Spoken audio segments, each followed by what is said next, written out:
Welcome to the Forward Focus FlashCast, bite-sized episodes on becoming a more effective and well-rounded leader with quick tips that you can implement right away.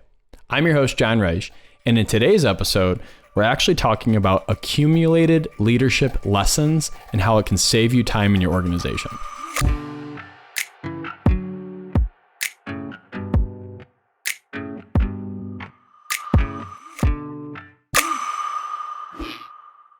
So for those of you who have tuned in regularly, you may remember an episode I did called Level Up Your Influence. If you haven't checked it out, I encourage you to do so because this FlashCast is pulled directly from that content.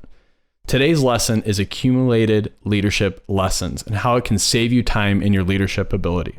So let me explain. The first law to consider under this is that high levels of leadership are based on accumulating experiences and lessons so you can have shorter and shorter response time and lead your people more effectively. Let's give you an example. Think about when you started learning how to drive a car. You're 15, 16, 17 years old, and maybe you're nervous. Maybe you forget to, turn on the car before putting it in drive, or maybe you forget to put it in park before you shut it off. Did you check your blind spots? Do you feel comfortable with how the car actually operates? Going a step further, you don't know what it's like to drive at night on a windy and rainy road. No one would at 16, except for if you've been in a car previously and watched a parent or somebody else drive. Now think of that same person at 56 years old. At 56 years old, they know what driving at night on a windy, rainy road is like.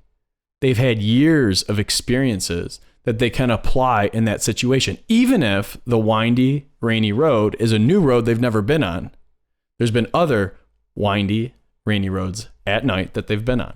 They apply the experiences that they've had in these different driving at night scenarios on this new road. Let's give you another example. Think about the last 18 to 24 months and being a leader as a global pandemic just ripped apart the way in which we do business and live our lives. Leaders that had experienced a really effective communication plan in a crisis mode. So for example, maybe leaders in California that are consistently having to react to wildfires or mudslides or earthquakes. They probably had systems in place already to more effectively communicate with their staff or employees, as well as their customer base or their clients. See, we can apply different lessons or different experiences into brand new scenarios that maybe we've never seen before. What about one more example to help wrap our head around this? You have a angry or upset client or customer. And so the first time you ever are, maybe in an entry-level job, you're trying to figure out how to calm them down and make things right or make it whole, right? Well, 10, 15, 20 years later, when you're running an organization or a team, maybe it's now a staff member that gets really unruly or they're really upset.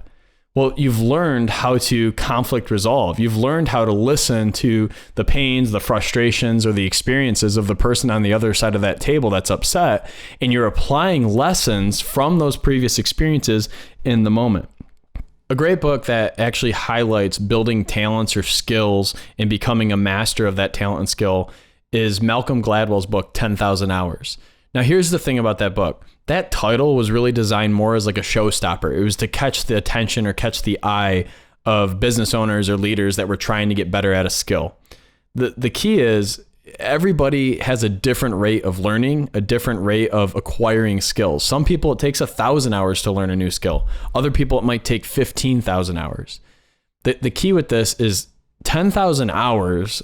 If you spent 1 hour a day is over 27 years of trying to master one skill. Now, I don't know about you, but I don't want to spend over 30% of my life, 25% of it, if I'm going to live to be over 100, to acquire a new skill. The only way for you to learn skills quicker is through accumulated lessons, to take previous lessons that you've had in experiences or scenarios and apply them to brand new situations. So what I want you to think about is this. I want you to think about Blink, another great book that he wrote. Blink is your intuitive ability and approach to be able to spot something in someone or in a situation or in a circumstance for you to immediately come to a resolution that is more often than not correct. An example I'll give here. trained military that are being dropped into, a military zone, for example. They know immediately when they're dropped down where their safe targets need to be, if something doesn't feel right, if there's movement behind enemy lines that they can just sense that's there, right? Because they've had years of training, they've had other military exercises and operations, and so they've developed Blink, and they can immediately know where to go and what to avoid. Now, it's not perfect by any means. We're humans, and we have mistakes, and we make mistakes. But at the end of the day, that ability to develop Blink, to see something quickly and recognize it, is so critical. So if you're a leader today thinking about how can you learn from Blink, how can you take lessons and skills from previous experiences and apply it today, there's two things I want to encourage you to do.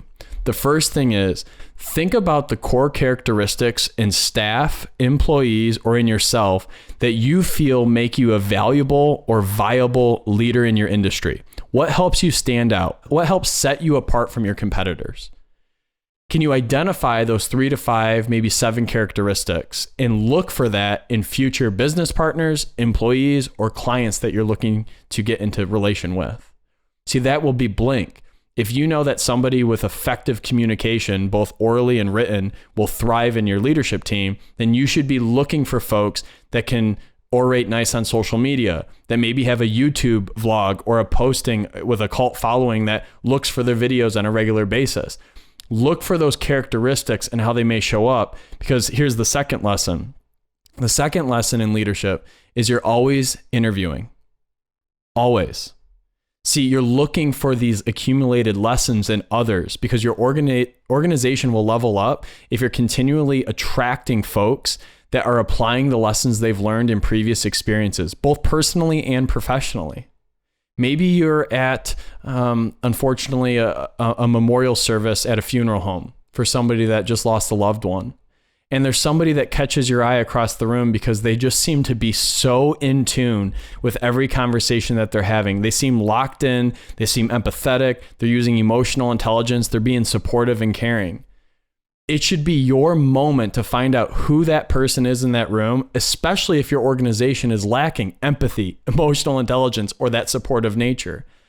So the key here is that accumulated lessons not only help yourself as a leader, they help you read situations quicker, they help you get the most out of people in your world or organization, but it also helps you identify what your organization may be lacking or needs more of, and you can look for that in others that surround you in everyday life. So I promise you this, if you continue to work on leveling up your ability to see characteristics in people quickly, if you can continue to look at what you've learned on your journey thus far and apply it in scenarios as they pop up, even if it's a brand new scenario, remember there's things you've experienced before that are similar to help you get through this experience. If you found value in today's content, please be sure to subscribe so you never miss a lesson to become the leader that you deserve to be. And until next time, lead on.